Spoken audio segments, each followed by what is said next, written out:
आ रहे पाकिस्तान में भी यही कानून चल रहा है कि जिसकी लाठी उसकी भैंस। और कम से कम उस दिन तक तो यही कानून चल रहा है जिस दिन तक पाकिस्तानी ये लाठी अपने हाथ में नहीं ले लेते।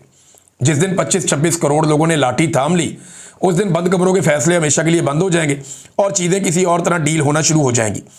स्ट्रीट मूवमेंट के लिए काफ़ी भागदौड़ शुरू हो गई है नाज़रीन, बहुत तेज़ी से इसके ऊपर काम हो रहा है। अब बहुत सारे मनाजिर भी दिखाई दे रहे हैं और बहुत सारा टेक्निकल काम अभी होना बाकी है, अभी टाइम भी है इनके पास।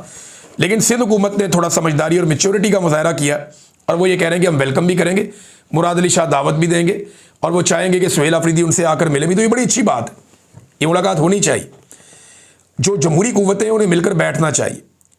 चाहे कुछ लोग इस वक्त एस्टेब्लिशमेंट के टुकड़ों के ऊपर हैं, लेकिन देखें हैं ये सारे लोग सियासतदान हैं। अल्टीमेटली मुल्क इनको चलाना चाहिए, ना कि एस्टेब्लिशमेंट को। अगर ये मिलकर बैठते हैं तो एक जंग के बाद भी लोगों को टेबल पे ही बैठना पड़ता है, तो अच्छी बात है टेबल के ऊपर बैठें, टेबल टॉक करें। सियासतदान यही करते हैं। कायदे आज़म ने को मुक्के मार मार के आज़ाद नहीं करवाया था बंदूकें चला के पाकिस्तान को, टेबल के ऊपर बैठ के वो गुफ्तगू के अंदर जो है वो नॉकआउट करते थे। फिर एक बहुत बड़ी तहरीक चली थी। तो सियासी तहरीकों के ज़रिए से मुल्क आज़ाद होते हैं या अवाम अपने हकूक़ हासिल करते हैं, लड़ाई से नहीं होता। और टेबल के ऊपर ही बैठ के फिर एंड में मसला हल होता है। तो सिंध हुकूमत अगर खुद को इतना जमहूरी साबित कर रही है तो पीटीआई के पास एक मौका है कि वो कराची में एक जलसा अनाउंस कर दे हफ्ते या एतवार के लिए।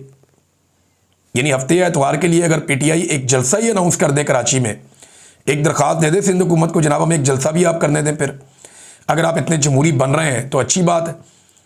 पाकिस्तान तहरीक इंसाफ को कई साल के बाद कम से कम मौका मिलेगा खैबर पख्तूनख्वा से बाहर कोई जलसा करने का खुलेआम, और यहाँ पे पूरी पाकिस्तान को, पूरी दुनिया को मैसेज भी चला जाएगा कि इमरान खान की मकबूलियत कितनी है, और हुकूमत और एस्टेब्लिशमेंट को भी पता चल जाएगा कि इमरान खान साहब या उनके लोग कितने पानी में, इनको पता चल जाएगा।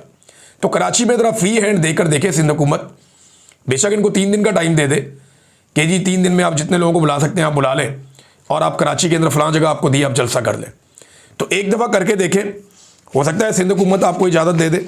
लेकिन अगर इजाज़त नहीं देगी तो फिर मामला वो ये होगा कि एस्टेब्लिशमेंट ने इतनी इजाज़त दी है कि आप बाकी एक्टिविटीज़ कर लें, लेकिन जलसा एस्टेब्लिशमेंट मानती नहीं है। मुझे नहीं लगता कि एस्टेब्लिशमेंट इस वक्त जलसे के लिए मानेगी। बहरहाल मुज़ाकरात के लिए कोई ना कोई दरवाजे खोलने की कुछ लोग कोशिश कर रहे हैं। राना सनाउल्लाह साहब ने एक स्टेटमेंट दिया, उन्होंने कहा जी कि अगर शहबाज शरीफ ने मुज़ाकरात की बात की है ना तो अपनी पार्टी नवाज शरीफ सबसे मुशावरत की है, और एस्टेब्लिशमेंट से भी उन्होंने कहा इजाज़त या मुशावरत के बाद ही मुज़ाकरात की बात हुई है।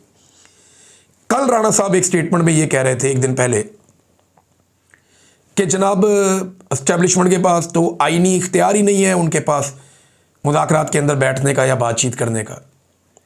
तो आज वज़ीर आज़म उनसे इजाज़त लेता है, ये कौन सा आईनी है इख्तियार? ये किस आइन के तहत जाके उनसे इजाज़त लेते हैं या उनसे मुशावरत करते हैं सियासी मुज़ाकरात के लिए? तो देखें ये हकीकत हमें मान लेनी चाहिए कि इस वक्त पाकिस्तान की एस्टेब्लिशमेंट ही निज़ाम को चला रही है, सब कुछ उन्हीं के कंट्रोल में है। लिहाजा उन्हीं के साथ सारे स्टेक होल्डर को बैठ के बात करनी पड़ेगी कि बस कर दो, आप अपनी डोमेन में वापस जाएं, पाकिस्तान को चलने दें, पाकिस्तान को आगे बढ़ने दें, पाकिस्तान को अपना काम करने दें। नाज़रीन, साकिब बशीर साहब ने भी अब खबर दी है, इंजीनियर मोहम्मद अली मिर्ज़ा साहब के दावों को उन्होंने भी मुस्तरद कर दिया है। इससे पहले सुहेल रशीद साहब ने और 1-2 और जर्नलिस्ट हैं, उन्होंने भी ये कहा था कि जो मोहम्मद अली मिर्ज़ा साहब हैं या तो किसी ने उनको बेवकूफ़ बनाया या वो जो बातचीत कर रहे हैं वो दावे अब मुस्तरद करते हैं, ये मुमकिन नहीं है। इमरान खान साहब बिल्कुल किसी और जगह पे ये लोग क्लेम कर रहे हैं। अच्छा, मेरी एक सोर्स से बात हुई तो उसने मुझे ज़्यादा कुछ नहीं बताया, लेकिन उसने मुझे कहा कि जी मैंने सुन लिया है जो कहा इंजीनियर मोहम्मद अली मिर्ज़ा साहब ने। मैंने कहा जी मुझे ये बता दें कि जो बातें उन्होंने की हैं वो ठीक है? उन्होंने कहा जी नहीं, वो बातें दुरुस्त नहीं है। मैंने कहा वो ये क्यों कर रहे हैं, आपको समझ आई कुछ? उन्होंने कहा जी मैं इस बारे में कुछ नहीं कह सकता, लेकिन जो बातें वो कर रहे हैं वो दुरुस्त नहीं है, ये मालूमात टेक्निकली दुरुस्त नहीं है। अब ये लोग कंफर्म कर रहे हैं, साकिब बशीर साहब, सुहेल रशीद साहब, कुछ और इस्लामाबाद से जर्नलिस्ट जो अडियाला जेल जाते हैं वो लोग, कि जनाब ये मुमकिन नहीं है, ये कोई धोखा हुआ है इंजीनियर मोहम्मद अली मिर्ज़ा साहब के साथ। अगर आप थोड़ा उनको मार्जिन देना चाहें तो आप ये कह सकते हैं उनके साथ धोखा हुआ है, और अगर आप मार्जिन ना देना चाहें तो आप ये कह सकते हैं कि उनके दावे हम मुस्तरद करते हैं, वो बात ही गलत कर रहे हैं। लेकिन मोहम्मद अकरम नामी एक असिस्टेंट जेल था, असिस्टेंट सुप्रिटेंडेंट ऑफ जेल था, उसको जबरी तौर पे लापता कर दिया गया था। सिर्फ इल्ज़ाम ये था कि उसने इमरान खान तक कोई पैगाम पहुंचाया या इमरान खान का पैगाम बाहर निकाला।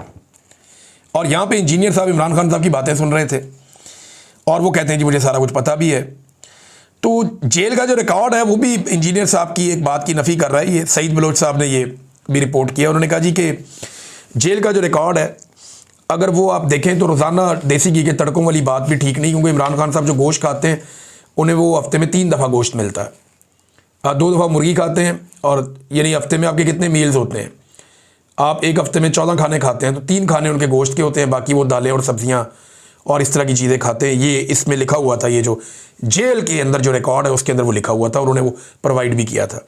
वो कहते हैं जी वो जो देसी घी के मुर्गे वाली बात है रोज़ाना की बुनियाद पे, वो बात ठीक नहीं है, अब वो बात गलत है। ये भी उन्होंने, एक और साहब ने ये तस्करा करते हुए ये बात कही है। बहरहाल इंजीनियर साहब को थोड़ा सा रुजू करना चाहिए, ध्यान करना चाहिए, ये चीज़ें फिर बाद में नुकसान पहुँचाती हैं। उनका जो अपना मकसद है या अपना काम है वो इससे बेहतर है, तो वो इस काम के चक्कर में अपना जो असल काम है उससे वो दूर ना चले जाएं या उसको कंट्रोवर्शियल ना बनाएं, ये बड़ा ज़रूरी है। नाज़रीन, आज़ाद कश्मीर में जो 3 माह की डेडलाइन थी वो ख़त्म हो गई है, और मुतालबात अभी तक पूरे नहीं हुए, वादों के मुताबिक चीज़ें नहीं हो पाई। अब दोबारा से आज़ाद कश्मीर की जो जॉइंट एक्शन कमेटी थी वो बैठेगी, हत्ता कि सोराब बरकत साहब के हवाले से इन्होंने मुतालबा किया, उनको भी नहीं छोड़ा गया। आज उनको लगभग 40 दिन होने वाले हैं, सोराब बरकत जेल काट रहे हैं बगैर किसी गुनाह के। भाई इंटरव्यू किया किसी का, भाई जिसका इंटरव्यू किया वो जाने आप जाने, और ऐसी कोई बात भी नहीं है जो गैर आईनी या गैर कानूनी है। अब इंटरव्यू करना कोई गुनाह हो गया बहुत बड़ा? इस मुल्क में हमने तो डाकुओं के इंटरव्यू किए हैं, चोरों के इंटरव्यू किए हैं। इस मुल्क में एहसानुल्लाह एहसान इंटरव्यू देके टीवी चैनल के ऊपर चला गया, कुलभूषण यादव का इंटरव्यू चल गया, तो ये क्या बात हुई? तो इसमें अब मुझे बड़ी, यानी मैंने तो उसको भी देखा था टीवी पे, अभिनंदन को, वो भी एक सवालों के जवाब दे रहा था एक ऑफिसर के। तो इंटरव्यू तो यहाँ बड़े बड़ों के चले हैं, तो ये एक इंटरव्यू अगर कर लिया एक सहाफ़ी ने तो क्या हो गया? अभी उसको छोड़े, अब बाहर आने दें। और आज़ाद कश्मीर के अंदर अब दोबारा से इसके ऊपर बातचीत होगी। इन्होंने बल्कि ECL में डाल दिया बहुत सारे बंदों को, गिरफ्तारियाँ और मुकदमे भी किए उसके बाद, और ये कहा था कि हर 15 दिन बाद हम मुलाकात करके डेवलपमेंट चेक करेंगे कि कितने मुतालबात माने गए।